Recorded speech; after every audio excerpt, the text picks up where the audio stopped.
Today we are stepping into the heart of one of Boulder, Colorado's most beloved cultural landmarks, a place where stories live on every shelf, conversations are around every corner, and imagination is sparked every day. I am so honored to bring two of the leading folks that are leading the Boulder Bookstore into its next chapter. Boulder Bookstore is more than just a bookstore. It's a place that fosters creativity, imagination, community building. This episode, we are going to learn about some of the 2025 titles that may spark your imagination and curiosity. It's for avid readers, folks looking for a new book recommendation, or the perfect gift. I invite you to turn the page with us as we explore not only Boulder Bookstore, but maybe some book titles that you haven't heard of before.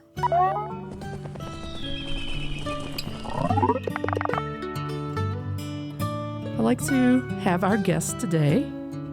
First, welcome. Second, if you can introduce yourselves, tell us what you do at the Boulder Bookstore, how long you've worked there, so we can get a little insight to your lives.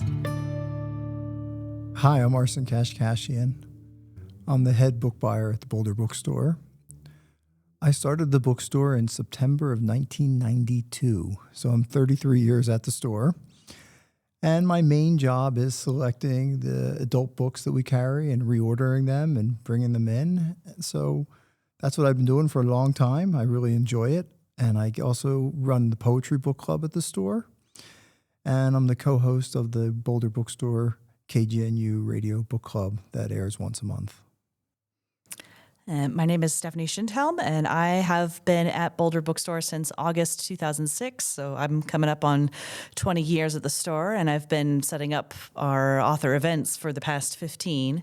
So that's the main thing I do at the store. Is my official title is Marketing and Promotions Manager, but the main thing I do is I write proposals to publishers and get emails from authors wanting to set up events, and I set up our events for the store. So it's been a really fun and kind of scary sometimes undertaking, but for the most part, pretty fun. Thank you so much for being here today. What an amazing thing to have two instrumental people here that have really been a part of the history of Boulder Bookstore. It founded in 1973, and both of you have been there for multiple decades, leading the community as they explore not only books, but connection to authors, connection to artists.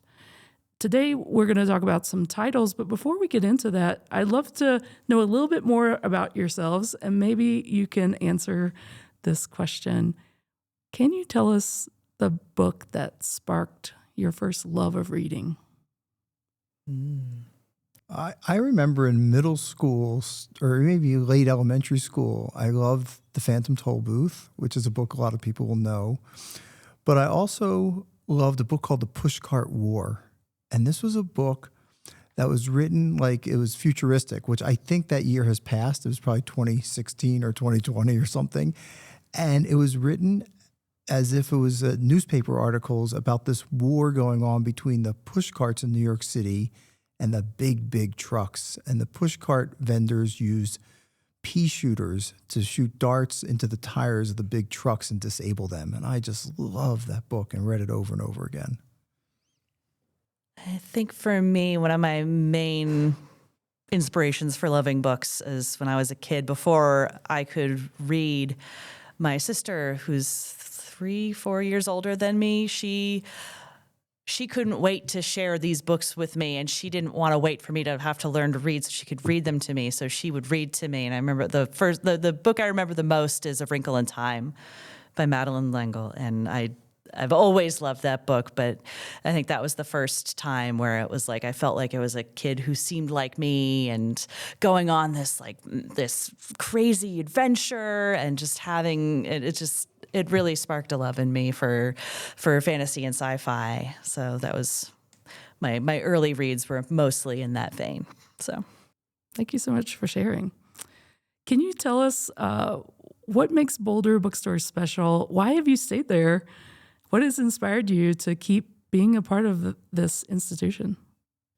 Well, I think it's just a fabulous place to be. It's a beautiful space. To go to work in that space every day is a real gift. I feel very lucky to get to spend my time in that space.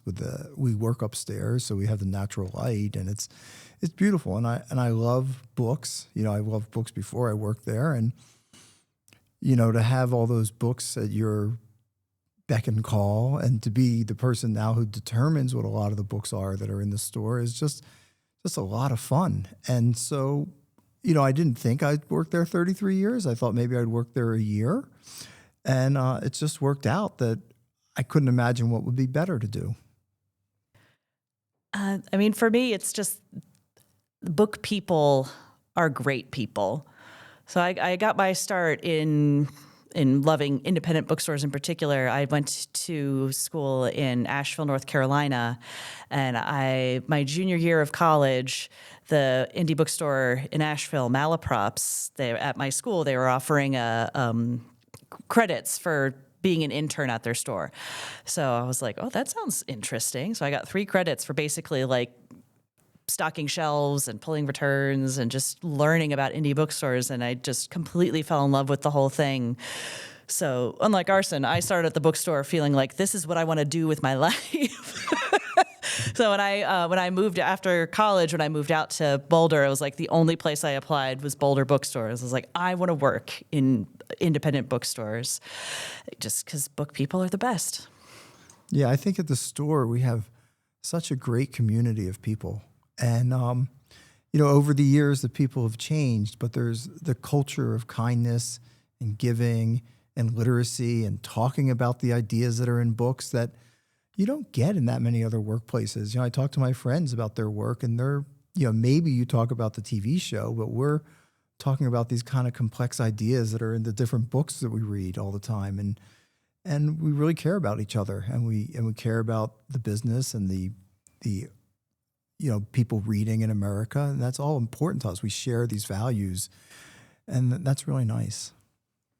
Parks and Open Space started 50 years ago. We've been celebrating our 50th anniversary this year and really thinking about the legacy. The bookstore started in 1973, so around the same time. How do you think Boulder Bookstore has evolved over this past 50 years? I think that, it started, David Bolduc started it, and he's still at the store all these years later. He's still a presence. And so when he started it, it was down the street in a much smaller location. And, and it gradually, and it was only part of that location. And then it grew to that whole thing. And then in 1991, the store moved to where it is now. And I think it started as kind of, somewhat of a small specialty store, had a few categories that probably did really well. But then when he made that move in 1991 to the location we're at now, we became this kind of big full-service store. And one thing I've been doing, I took over the inventory in 1997, and, we're trying to have really the best inventory of any bookstore in the country. That's kind of the goal. I don't know whether that's realistic, but we try. And I think the other piece, and Stephanie can speak to this, is, we didn't really do events in a big way till the early 90s when we had that space in the ballroom. And now events are such a critical part of the store. Yeah, before in the smaller space, we didn't really have a space to do events.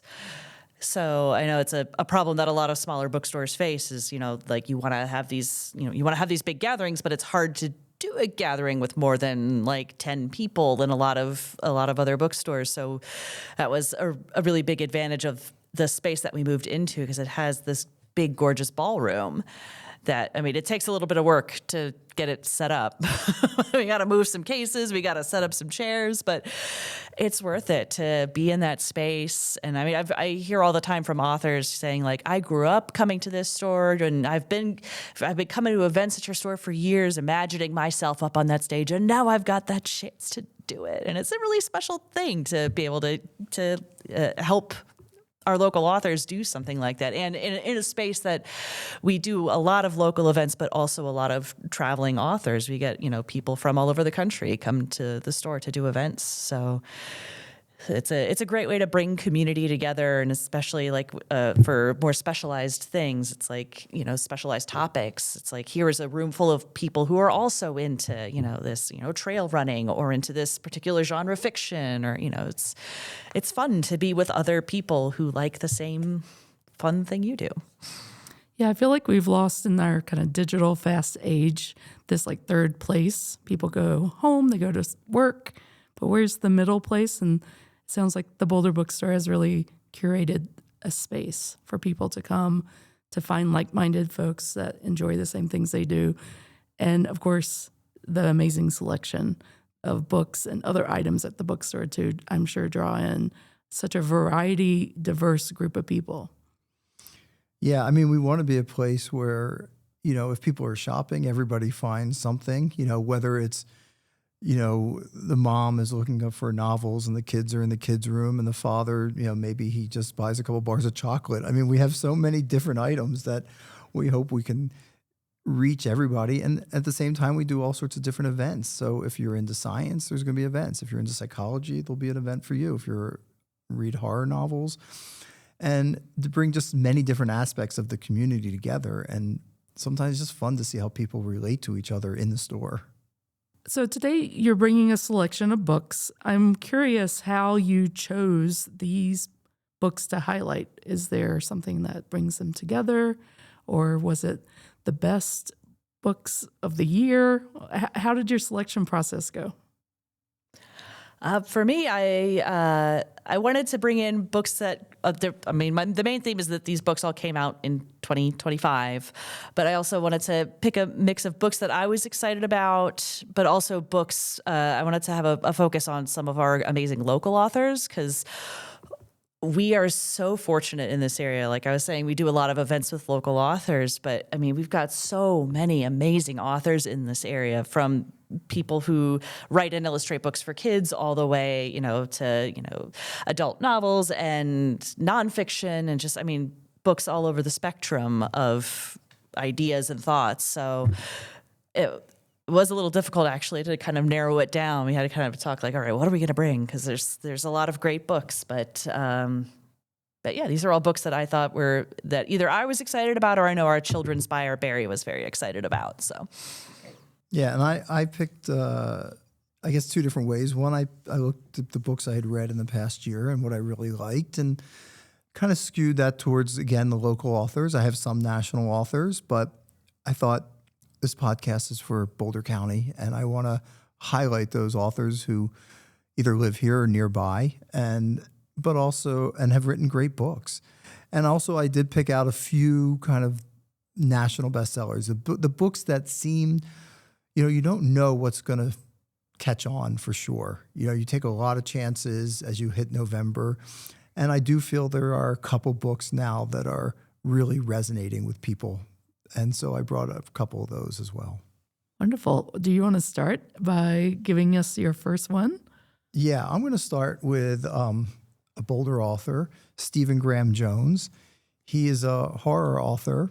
He writes horror novels and novellas and short stories.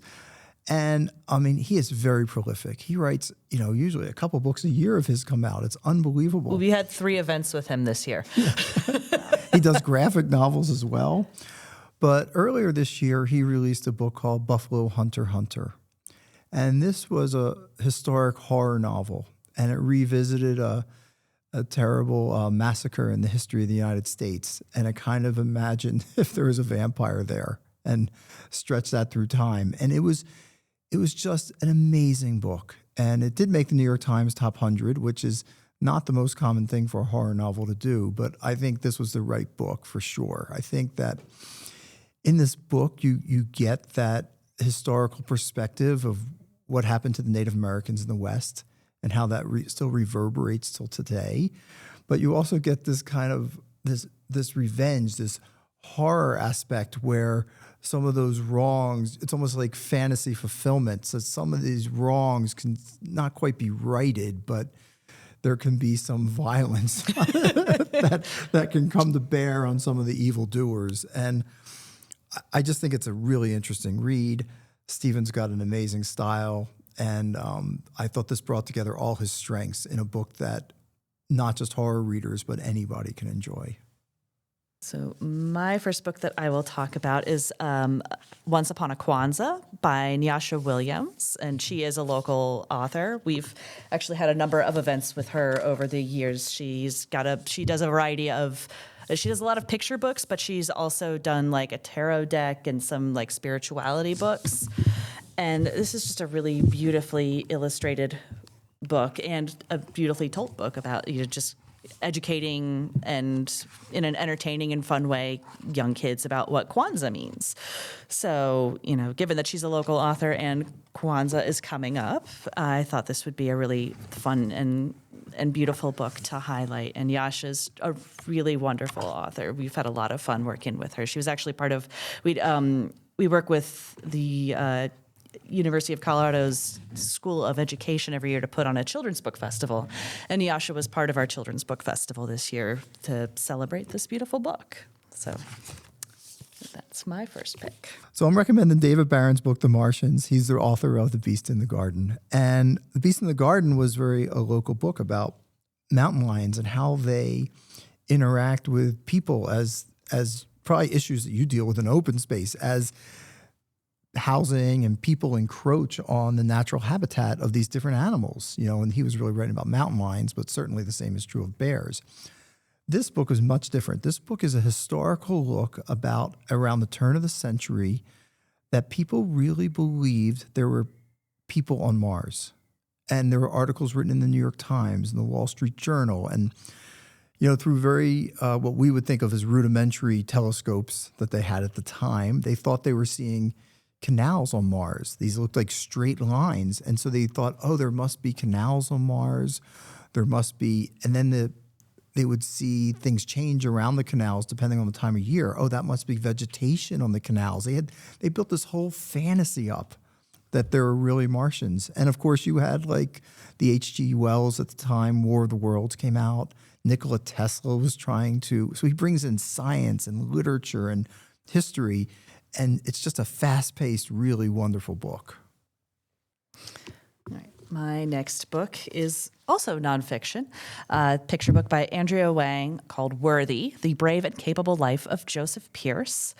And Andrea Wang, her book Watercress won the Caldecott a number of years ago, and she also has won Newbery honors, but she lives in the Denver area. But this is nonfiction about a young Chinese boy, Joseph Pierce, who was sold to American sailors in like the late 1800s and was brought to America and became part of the sailors' family and went on to do amazing things. He learned how to read and write. He fought in the Civil War, obviously faced a hard life in many ways, but this is another beautiful book by an award-winning local author that I just thought was really worth highlighting. And we had Andrea Wang as our one of the first authors at our Children's Book Festival when we first started it in 2019. So, but it's, just gorgeous illustrations, beautifully told. I mean, this is definitely for an older kid who's more interested in learning real stories and can kind of sit through a longer story because, as you could see, it's a bit longer. But I think this is a really great way to get sort of the kids who are just learning how to read more into nonfiction. So. And I noticed that both the books that you've recommended, Stephanie, are autographed copies. So you do these book events, but then you also have a certain selection of books at the store that are... Yeah, we usually, when we have authors come to the store, we usually ask them to sign extra copies so that we can have them in the store, because especially during the holidays, it's nice to have a signed book, Yeah, I love that. Who doesn't love having a signed book? Yeah, that's a little extra special. Yeah, a little extra treat. Yeah, and there's some authors that were the hub for their signed books, like Stephen Graham Jones, who I talked about earlier. He comes by the store once every month or two, and he signs whatever we have. If people have sent in requests for personalization, he does that. We do that with John Krakauer, is another person we do it with. So, it's something we like to do. It's something that that allows readers to get these personalizations without the authors having to field, all these emails and trying to do it on their own. So that's been a nice thing. We've started doing that during the pandemic, and it's really worked out well. But I guess my next book, I was going to do something that wasn't local. I was going to do this. It's a book by a woman named Maria Reva, and she is a Ukrainian author, and it's a novel called Endling. And Endling is a term that's something's the last of its species. So her main character is going around the Ukraine collecting the last snails of these species. And she has this like camper van that she's outfitted as a biological thing. So that's one aspect of the story. And the other aspect of the story is these two women who are kind of reluctantly participating in what's going on in Ukraine, where they have these parties with all these women, single women, and men from England or the United States come and see if they can find a wife. And so these two women are the two daughters of the main person who objected and protested this practice. But their mother has disappeared. So they feel somehow if they're participating, she'll have to come out of the woodwork and object, and they'll find their mother. But what's really amazing about this book is you're about a third of the way into the book, I think, and then the war breaks out. And the war broke out in real life while Reva was writing this, and the war broke out in the book. And she breaks the narrative. She's like, how can I write this novel? How can I write about this when the war's going on?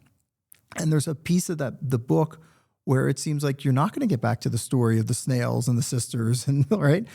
But what she does is life goes on, like it even goes on in wartime. And so after a bit, the novel starts going on, but now the war is a character as well.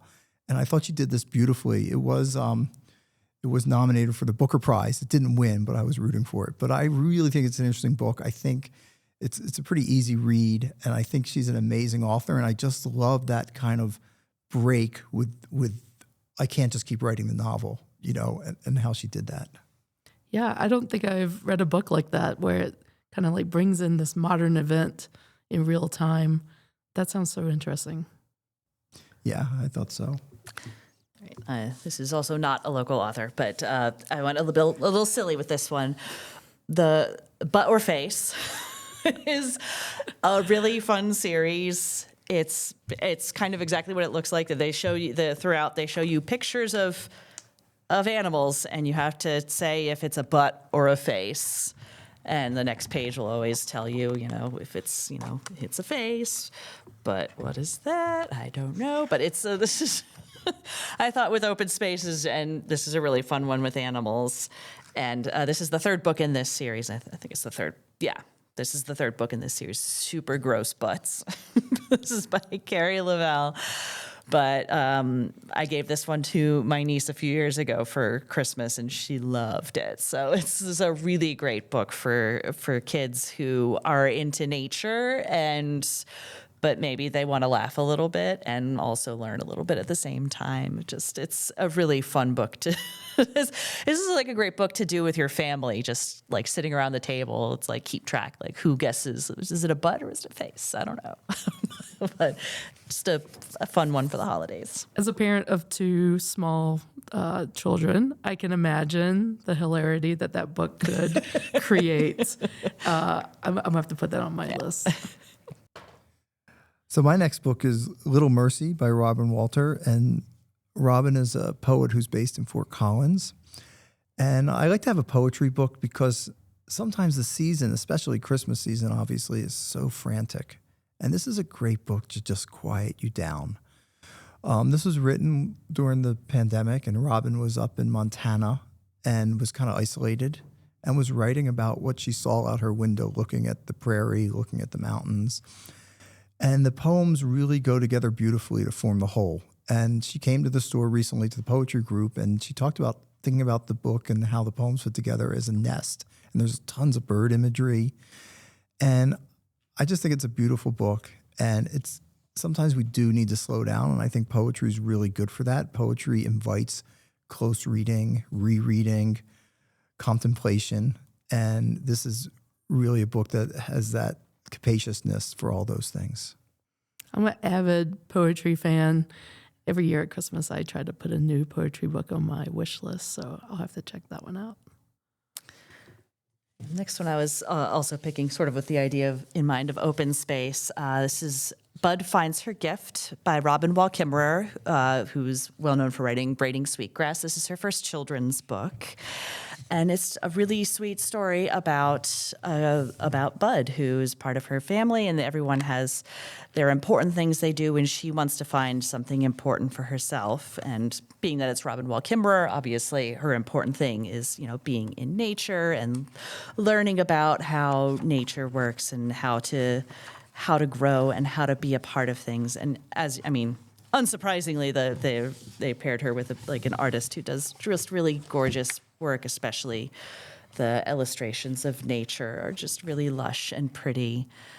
And seeing her little bud growing, little tree, it's really a really sweet book, especially since I know there's a lot.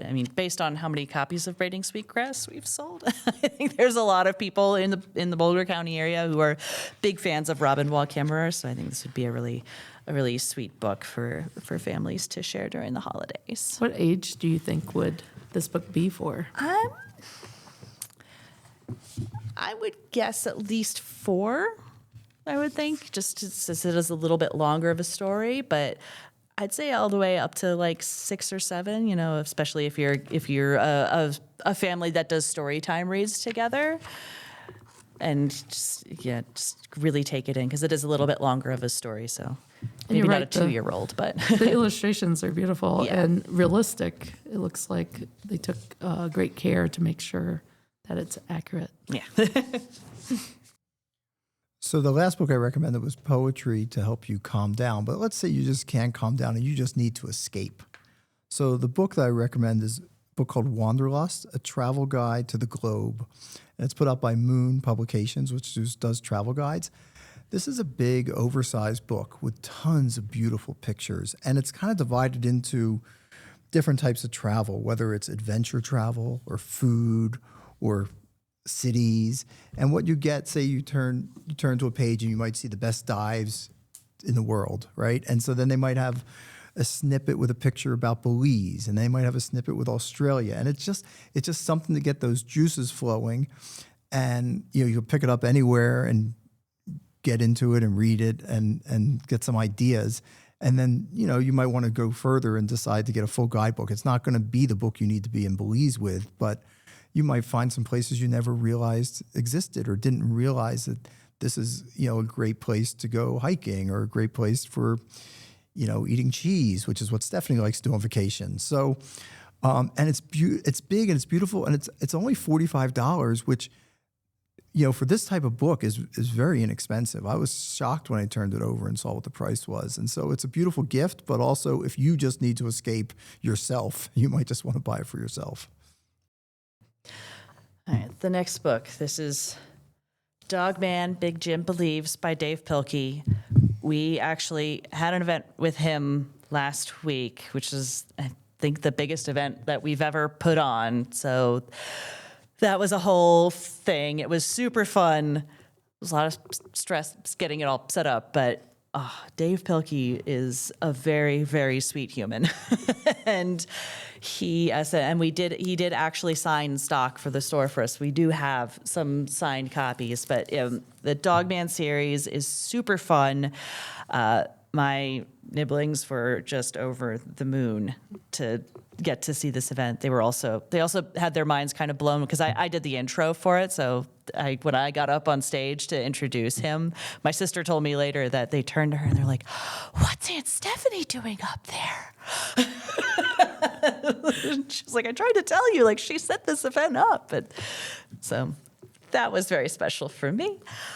So I'm going to be forever thankful to Dave Pilkey for letting me have that special moment. But the Dogman books are super fun. So if you've got probably 4-year-olds, I don't know, it's 4 all the way. I mean, my nephew's 10, and he still totally loves this series. So any kid should be reading Dog Man because it's really fun and very positive, and it's about not letting anyone dictate your story. And every character has really fun arcs, and it's also really silly.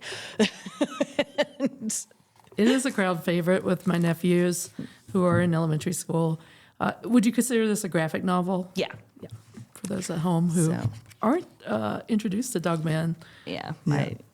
It's a great book to start kids learning how to read too, because it's like you could read it to them, but then it's like, this was definitely for my nephew, and he was like, this is one of the books that encouraged him to learn how to read so that he could stay up late at night under the covers reading more.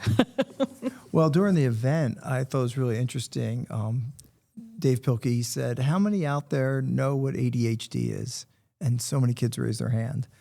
How many people know what dyslexia is? And so many kids raised their hand. And he talked about how he had those issues as a child, and he wanted to write books so that kids with those issues could really get into reading. And, the way he connected with those kids was really amazing. And I think what it meant for them to be seen like that was a great thing. So it was a powerful event. You think you're going to these events, it's going to be silly. It's going to be Dog Man. It's Dave Pilkey. And, I have a tear in my eye watching this, so. Well, like with the ADHD, one of the things he was saying is like, you do know what that is. I'm not going to say what the words stand for because I don't agree with them. Because I think, it's like delightful or something. Yes. Attention delightful. Or Yes. It's like, I don't think it's deficiency. I think we have a problem, we have problems paying attention to boring things is what it is. It's probably why the books resonate so much with young people. Mm-hmm. And what a great, like you said, a way to encourage people to read more, maybe especially those reluctant young folks who are struggling with their own issues and just trying to get into reading. So I love this recommendation. So I'm going to bring things down. So I'm going to talk about Andrew Ross Sorkin's new book, which is called 1929, which is probably it's a happy time. Yeah, it's probably the big nonfiction book of the season. It seems to be emerging as, and he wrote Too Big to Fail, which was really kind of the main history of the 2008 crash.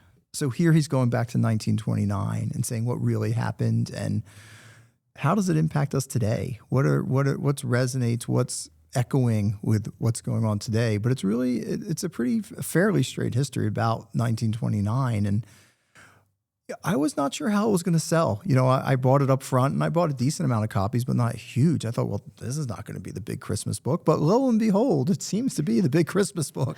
Nothing says happy holidays like 1929. But he's a great writer. He tells a good story. He really can make these financial things so you can read them, you can understand them. You don't have to have some sort of financial background. He can really humanize these things. And it seems to be something that people are gravitating towards. Yeah, I think a lot of times when people go to books when they're looking to resonate with like what's currently happening, and I'm sure even though it's not the most uplifting subject, it is intriguing people to kind of look back and see how did we get where we are today. Yeah. All right. For my next selection, going back to a local author, Katie Nelson and Olivia Mickle. Olivia lives around here, and this is Tales of Pirates, Adventures on the Seven Seas, and this is nonfiction for kids, so probably 8 to 12, and this is just a whole, just going all over different kinds of pirates from different ages of the world, from the Roman times up through more modern times, people like Francis Drake and Grace O'Malley, and more classics like Blackbeard and that sort of a thing. But as you can see, it's illustrated as well, which makes it make it more fun for kids. But it's told in a, I don't know if lighthearted is quite the right word, but I feel like I know a lot of kids who really like pirates and pirate stories. So I think this is a fun way to, if you have kids who are into, learning about pirates, or, they like Pirates of the Caribbean or Treasure Island or things like that. This is a fun introduction to the actual history of real pirates from all over the world. Wow, that's great. So my next book is not a new book. It's an older book. It's called Portrait of Boulder. It's a photo book. It came out several years ago. The photographs in it are Steve Mollenkamp, and Sylvia Pedham wrote the text. And the reason I'm bringing it up is it's a really beautiful book, but we had the opportunity a little while ago to get lots of copies of this at a very reasonable price. So we have one of the better books of Boulder that's been put out in the last 20 years on our sale table. So, you don't have to buy an expensive book. This book, goes for like $11.98. It's got pictures of the Flatirons. It has pictures of the mall. It has pictures of the band shell. It has of all your iconic things. And Sylvia Pedham, who's probably our best living historian just about, right, is writing the text and telling you what's what. And so it's a beautiful book. And, we're giving it away almost. Sounds like a great gift for someone that loves Boulder, wants to have a coffee table book, and I always appreciate a good price. So I bet it's going to be appealing to folks. All right, I've got another local author. We have so many great local authors. It's amazing. So Stan Yan, this is his graphic novel for, it's like eight to 12, The Many Misfortunes of Eugenia Wang. And Eugenia Wang is American. She lives, can't remember if it's actually, I think it said here, but her mom has this Chinese superstition about the number 4. And Eugenia Wang's birthday is April 4th. And so she's never been able to celebrate her birthday. But this year, she wants to celebrate her birthday. But things start to go wrong. I think she gets hit in the head with a shoe during PE, and suddenly she starts to get these premonitions. Something is going to go wrong. You could kind of tell from the cover that maybe something's going to go wrong. But it's just really fun illustrations. Stan Yan does really great comedy, but also really great, like kid-friendly horror. So, it's a really fun story that it's middle grade, so and everyone's gonna be fine in the end. But but there may be some misfortunes along the way. So this is another great. I feel like middle grade graphic novel has been a really booming category across the country for the past several years. I think there's been a lot more acceptance from parents and librarians that it's okay for kids to read graphic novels, and they have really taken to it. So we love it. So, and having Stan Yan being local really helps, and having it be a really fun book. So. And you're right, the cover with the flames and the red and the black, it's very intriguing. Yeah, it looks striking. like it's ominous things are going to be afoot. Yes. So I have another local author, R.L. Mazes, who is a novelist, and her new book is called A Complete Fiction.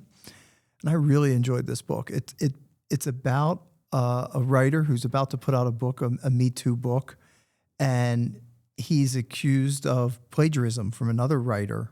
And what she does is alternating chapters, you get the two writers' points of view. And so it becomes a much more complicated story. She delves into issues like who has the right to tell a story, who owns a story, is it so it's just never that cut and dry. She also dives very much into what it's like to try to get a book published. Working with an agent, working with your publisher, sending these books out, trying to. So people always seem to want to know what's behind the curtain. Like I feel like every time I go to a party or anything, they want to know how the machinations of the business. And she does a really nice job here in kind of pulling over that curtain and letting you see into what it's like to get a book published, what it's like to have it edited, what's it like to be dealing with difficult issues that maybe bring up all sorts of questions that authors don't have ready answers for. And it's fun. It's a fun, quick read. I really enjoyed it. All right, so another local author, Megan E. Freeman. This book I picked in particular this is Away, and it's the companion novel to her first book, Alone, which is set along this area, like in along the Front Range. So in Alone, the main character, there's a young girl who's I think 10. She secretes herself away for like a night, thinking that she's doing that she's going to upset her parents. But what ends up happening is that she comes back out and discovers that everyone is gone and she's all alone. And it goes for a number of years, and it's the whole story is told in poetry.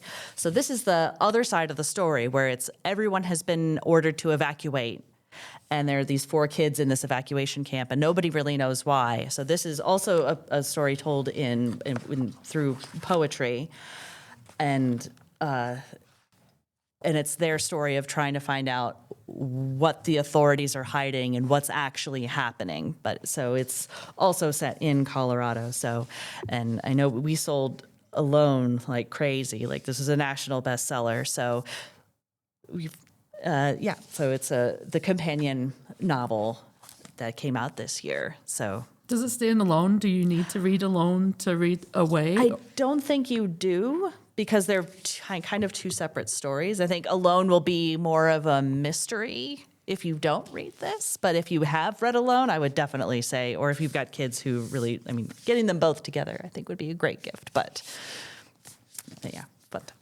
And I love that it's set here in the Front Range of Yeah. Colorado. So that could resonate with young. It always makes it extra creepy when it's like, oh, I know that place. Right. It's one of the creepy things about reading Dog Stars, because it's all like set here. So The Longmont Airport, right? Isn't Yeah, that where that's- Erie. It's the Erie Airport. where it's held up. So I want to talk about a book. You talked about Alone being written in poetry. The big fiction book for the season that we are just selling like crazy is The Correspondent by Virginia Evans. And this is an epistolary novel, so it's all written in letters. And so the main character is an older woman, and every day she sits down to write a letter. And sometimes she writes to, her sister or different people she knows. Sometimes she writes to celebrities. Sometimes she writes to the president, whatever. And so the story is told through these various letters. But there's one person that she writes to quite a bit, but she never sends the letters. And so it's kind of intriguing. And so people are really gravitating to this book. And we were selling it pretty well. And I was somewhere and I wasn't with a bunch of book people, and somebody grabbed my arm and they're like, you have to read The Correspondent by Virginia Evans. So anytime I get a very passionate book recommendation from somebody who isn't in the business, isn't in books, isn't regularly reading, she wasn't even part of a book club, she just loved this book and wanted to tell me about it, and so I was like, okay. So I ordered like 60 copies the next day based on this person's recommendation, and they've been flying out. It really is the big book of the season. I think, people are really kind of identifying somehow with this person who's sending missives out into the world, hoping for an answer or maybe just hoping to express themselves. I love that. I think the letter writing itself is a lost art. And I was talking to a young person today who was like so excited because they got a piece of actual mail. And not a bill, but an actual letter in the mail. So I could imagine a whole novel that uses that as the form of storytelling. It's a really interesting idea. Okay. Moving into teen fiction for me, this is next book is Legendary Frybread Drive-In, Intertribal Stories. So this is a collection of stories that are all written by Indigenous authors that are all set around the idea of Sandy June's legendary Frybread Drive-In. So all of the stories are loosely connected to that, but they're all written by different authors who are all Indigenous, and it's Heart Drum. That's the name of the press that puts this out, and they're they publish specifically stories by Indigenous authors, and so this is and this is aimed at teenagers, but I mean anyone can read a teen book, so it doesn't have to just be teenagers. But we keep it in our teen fiction section. So is it all short stories? Yeah, they're all short stories. So and you can see there's a ton of people who collaborated on this. So. It's like some of them are more poetry, some are more prose, so it kind of bounces around a little bit in format as well. But yeah, if you're feeling like you've got a teen who wants to explore something different than what they've been reading, or they just want to read a really fun collection of short stories, I think this is a great pick. So one of my favorite novels of this year is Ian McEwan. He wrote Atonement. A lot of people know him for that. And he's been writing for he's in his 70s. He's one of England's great writers. He has a new book out, What We Can Know. And it's kind of a literary mystery. So the book is being told from the perspective of people that are living, I can't remember exactly, but maybe 70 years in the future, 100 years in the future, somewhere around that time. And you know that a disaster has happened. You know, that a lot of places, it's partially climate, it's partially governments falling apart. There's water where there shouldn't be water. Like, so parts of England and Great Britain there's many more islands now there. And some places you can't travel to because they're too dangerous. There's pirates, as you mentioned, different types of pirates. But at heart is the main character is an academic, and he is trying to find a poem that was written in like 2015 or so, and it's written by a character that's kind of like the Seamus Heaney type character, like one of the great poets of his time. And he had written this poem for his wife on her birthday, and he read it out loud, and he gave her the only copy of it and said, "It's yours to do what you want to do with it." And it was a party with like 10 people there. She never published it. After they died, it never came out. People at the party have different memories of it, but they all seem to claim it's one of his great works. So he's on this mission to try to find it.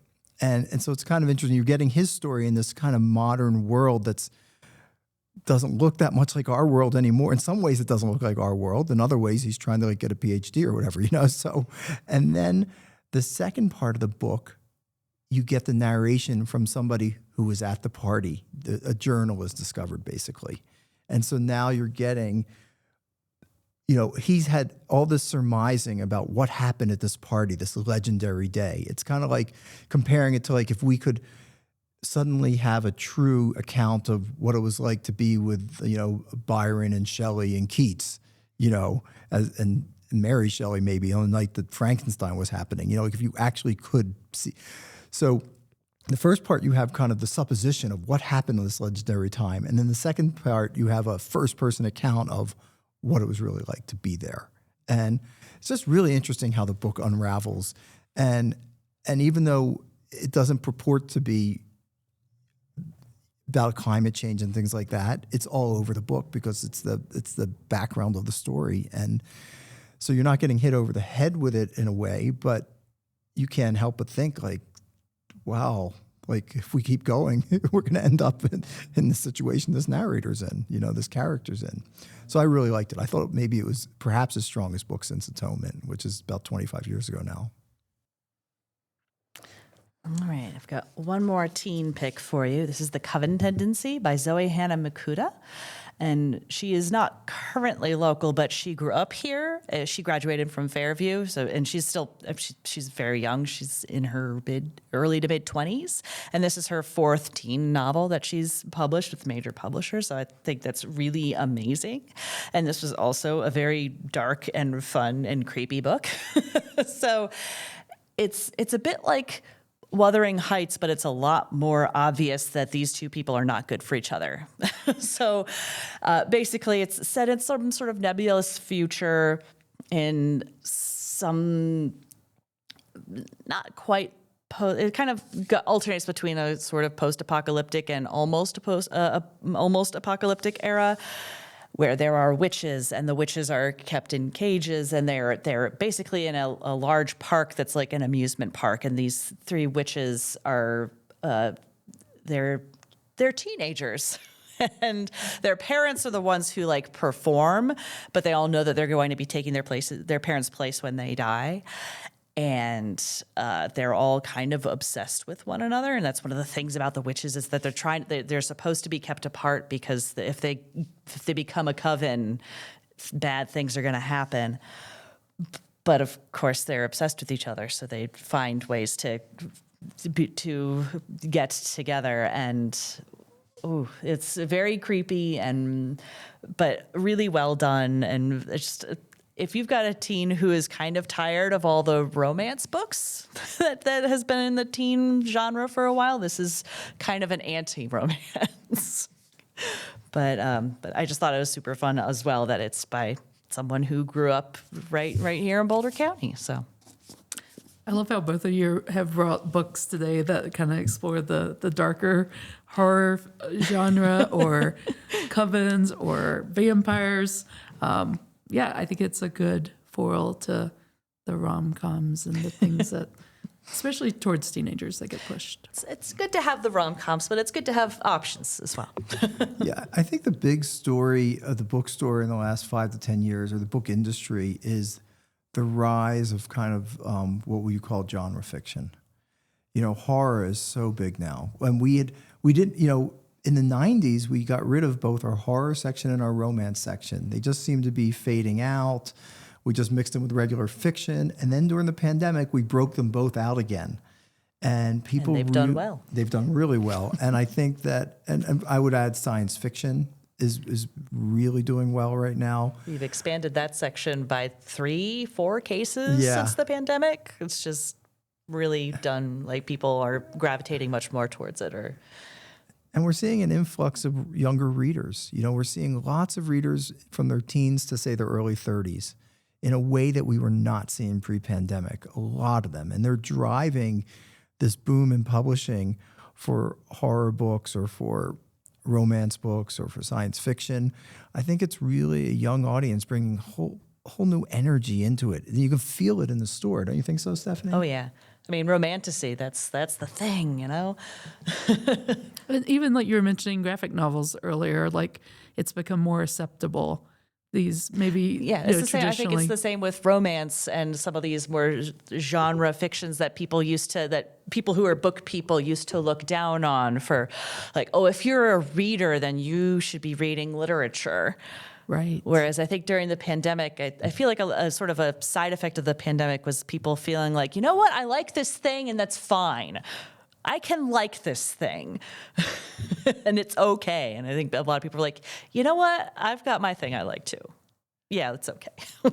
Yeah, and I think it's been such an optimistic time for us coming out of the pandemic to see all these young people in the store.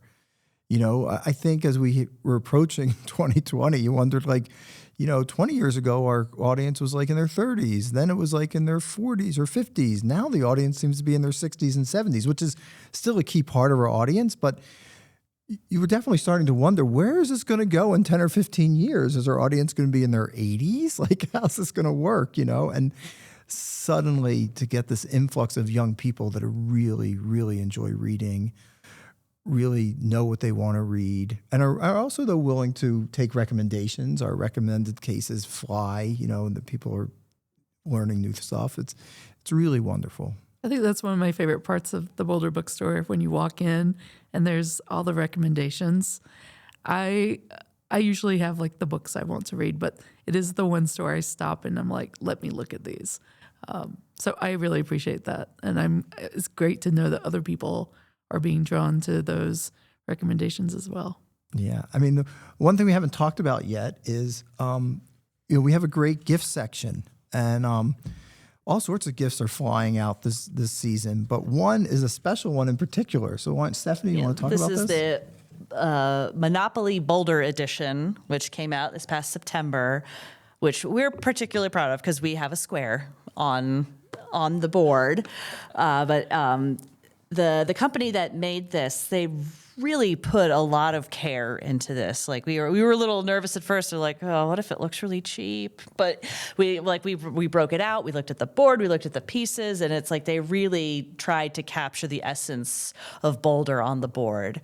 And so there's a lot. You know, there's a lot of. I mean, you've got a prairie dog right there. You got. I mean, you don't have Boulder Monopoly and not have, you know, like the Flatirons and Chautauqua and just like the gorgeous area surrounding Boulder. So that plays a really big part in it. And then like a lot of the chance cards or things like, you went for a hike today, get, you know, $20 or whatever. Like, I think that's what I noticed the most on the cover of this is that it has a lot of green space. And as someone that works for Parks Open Space, it's certainly something that we know resonates with our community.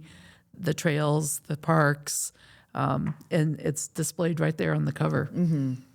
What a fun gift idea, or for folks this time of year especially. When did this come out? September. Just September. So. Oh, perfect.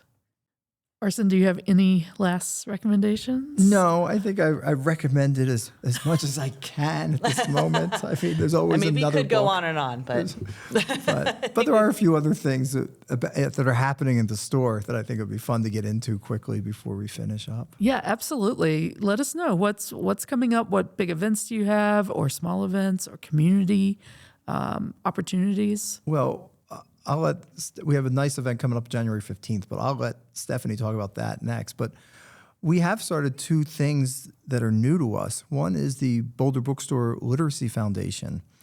And we're trying to get books in the hands of as many people, often children, as possible, maybe children who can't afford their own books, or are in families that can't do that. And so we're doing a couple different things. We've been working with the Netherland Middle and Senior High School Library to try to get that library restocked. They haven't had books up there. They haven't been getting new books up there for a while. And so we did a book drive. We're going to continue to try to work with other schools in the area, but we're happy to work with adult organizations. And I think part of the impetus for this is that we've always given books away, especially to the school district. But I feel like more and more the community also wants to participate, and it would allow us to do more. And so I think this is a great opportunity. And so it's a Boulder Bookstore Literacy Foundation. You can donate, do a tax-deductible donation if you want. We'll also be putting up wish lists for organizations that want books. You could just buy a book off the wish list. They'll go to the organization. And we'll put the link on so people can link directly to our page on our website. But we're excited about this, and we just want to be as connected to the community as we can be. That's an amazing new venture. And if you're an organization that would like to receive books, is there a way for them to reach out as well? Yes, we have an email, and that email is, so we'll have the email in the link. It's on the page, and you can always contact us at the bookstore as well. But just sending an email to info@boulderbookstore.com will get things to the place they need to be. But yeah, we're definitely looking for organizations that could appreciate having books sent their way. So yeah, and the other things we're trying to do is, especially for schools like Title I schools, we're trying to bring authors into those schools, and working with the publishers. They're great. They send us authors, but they often want to have they want book sales. Yeah, they want so bring it to a school, but we need you to sell 50 to 100 books. And so if you bring that to schools that don't have those resources, you can't. So you end up almost forced to bring some of these authors to the better off schools, because you want to make that quota. But through the foundation, we could buy those 50 books for the schools, and then we don't have to worry about, keeping the publisher happy. We can get the author, the foundation could buy the books. We could get a great author into a Title I school, which might not have that opportunity. I love the innovation to make sure that you're getting books into maybe parts of the community that don't have the same access. Yeah, I mean, that's really what we want to do. And then the other thing we're doing is kind of the other side of the spectrum. It's kind of like, it's a reader's retreat with Chautauqua. So, and the idea is it's 3 days, 2 nights, a reader's retreat. We're going to have a few different authors there, and people will stay at Chautauqua for 2 nights. All their meals will be paid for, but we'll have book clubs. We'll have an author reception. We're going to bring in the publishers. They'll come down to the bookstore and just kind of have this immersive 2.5 day, reading experience. And so again, we'll have that link up on this, people can click on, and if they're interested in it. But I think that's going to be a great program as well. And Stephanie, tell us what's happening in January. January 15th at the Boulder January 15th at the Boulder Public Library, we're having an event with Peter Heller for his new book. It's the Orchard was originally published only as an ebook, and so it's just come out as a physical book. So we're doing an event to celebrate that book in mid-January, and that's super exciting, especially as he wrote The Dog Stars, and they're making that into a movie that I think is coming out in April. And so that's really exciting because Peter Heller's one of our beloved local authors. And I think Arsen, you were saying earlier, you've had him on your radio show for, I think, every book except The Dog Stars. Yes, all his fiction books. Yeah, we started with a painter. And we will be at the library, who, we're great partners with. We're going to record the radio show in front of the live audience. So we'll be doing with KGNU, the Radio Book Club, for this. So it's fun. The event's going to be free at the library. You do have to register for it, but we'd love to pack the Canyon Theater there. That's amazing. I love the variety of offerings from schools to at the bookstore itself or partnering with the library or coming on our podcast here at Parks and Open Space. All the different things that are being provided to our community. I know, Arsen, you mentioned earlier about how a reader suggested a book. How does the community of Boulder impact what books you carry, what events you host? How does that relationship work? Well, for me, yes. I'm always looking at data of the past, like what has worked well in the past. What has sold well, not just the authors, but the subjects. We do well with science, we do well with psychology. And, then we buy more widely in those areas. And those are being determined by people coming in the store, and that's what they want. That's what they're buying, So there's not some centralized office, in New York or something just determining what we're going to have. It's a direct reaction and relationship with the readers who come into the store. I always feel like our aim as a bookstore is to be a reflection of our community. That, like, when I'm traveling somewhere, I always want to go into that place's bookstore because that will tell me everything I need to know about that town. Like, it's like, oh, okay, so that's what this town is about. They've got these are the books that they're selling. These are the subjects that the people who live here are interested in. And I think that's very true in our store. It's like we've got a lot of spiritual communities in our space, so in Boulder. So we've got a big Buddhism section. We have a whole case of shamanism. So not many bookstores in the country have a whole case of shamanism books, but we also have a lot of science labs around here. So we do a lot with science and with nature. And, people tend to move here because they want to be outdoors on the weekends. So we try to not host events on weekends. I always tell publishers there's too much competition from the mountains. Oh, absolutely. It's like the parks, they're coming to us. It's like, do you want to sit inside on a beautiful Saturday afternoon, or do you want to be out in the mountains on the trails? It's like, it's got to be a pretty big author to draw people away from that. So it's like Tuesday, Wednesday, Thursday tend to be our event nights. But yeah, like I am always, I read all of our local papers and I try to keep up on local news because I want to, as for setting up events, I want to make sure that I'm bringing in events that I think will be of interest to the community. It's like, what are the subjects that are really important to people in Boulder County? Those are the things that I want to focus on with bringing in events. So. Yeah, and we also, our booksellers play a large part of that. The recommended cases, we have 3.5 of those cases are basically bookseller recommendations, that they're coming up with what they're reading. They're members of the community. And so I think we are a reflection, but also I think sometimes you can lead people in the community to new things. And I think that's part of our job too. But we're not just leading them to random new things. We're leading them to new things that it seems like will resonate with them based on what has worked in the past. But maybe it's an author they've never heard of, or maybe it's a certain subject that has not been quite broached in the same way, but seems adjacent to what we do well with. I love the idea, Stephanie, that you brought of like how a bookstore, independent local bookstore, is like a window to the community. I think that's a really great suggestion for people when they're traveling to use that little window to see where they're at, where they're going. And I really appreciate all the book suggestions that you brought today.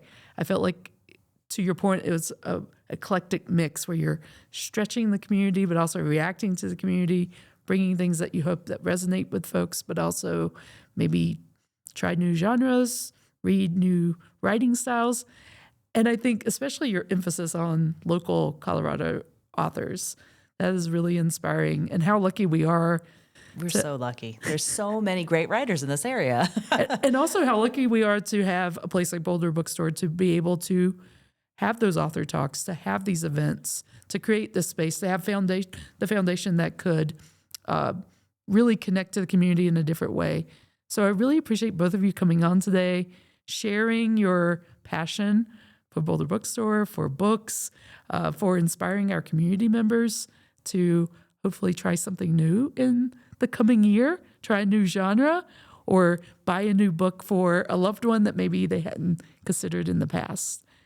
Do you have any wishes or inspiration for the coming year? What do you think, as far as readers out there, what should they try? Is there something that maybe is not a suggestion that you provide today that they should maybe look into in the book world in the future?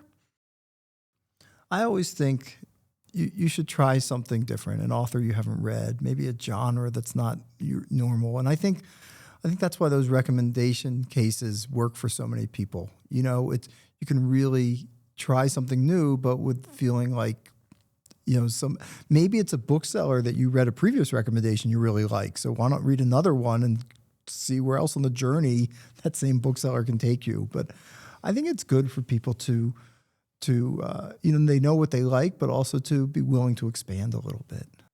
I always like the idea of instead of doing like New Year's resolutions, doing readers' resolutions, kind of have a goal for yourself for reading for the next year. Be like, all right, for, once a month, like read a book, like kind of, you could pick different genres for yourself. Like this month I'm going to read something in this genre or this genre. I mean, I personally always like to alternate my reading. Just like, I like to okay, I read a romance, next I'll read a mystery or a nonfiction, or, just kind of mix it up. But I think if you, I had a friend told me about how he and his family, they did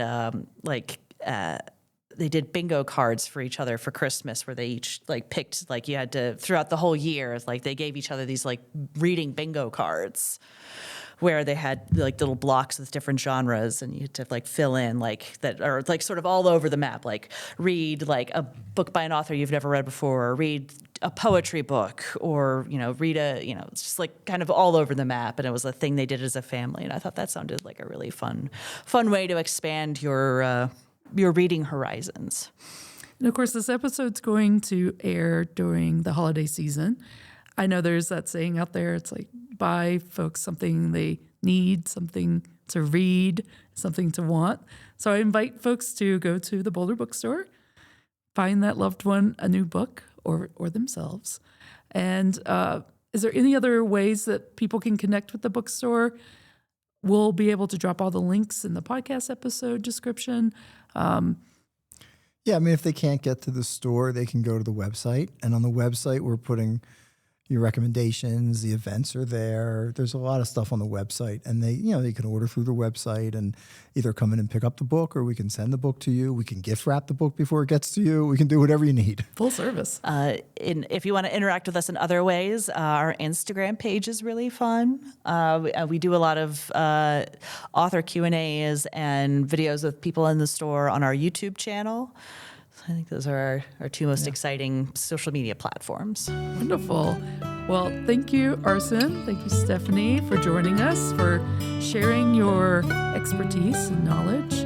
We also like to thank Long Mountain Public Media for hosting our podcast.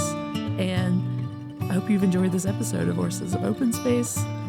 Please check us out on our social media channels or wherever you listen to podcasts.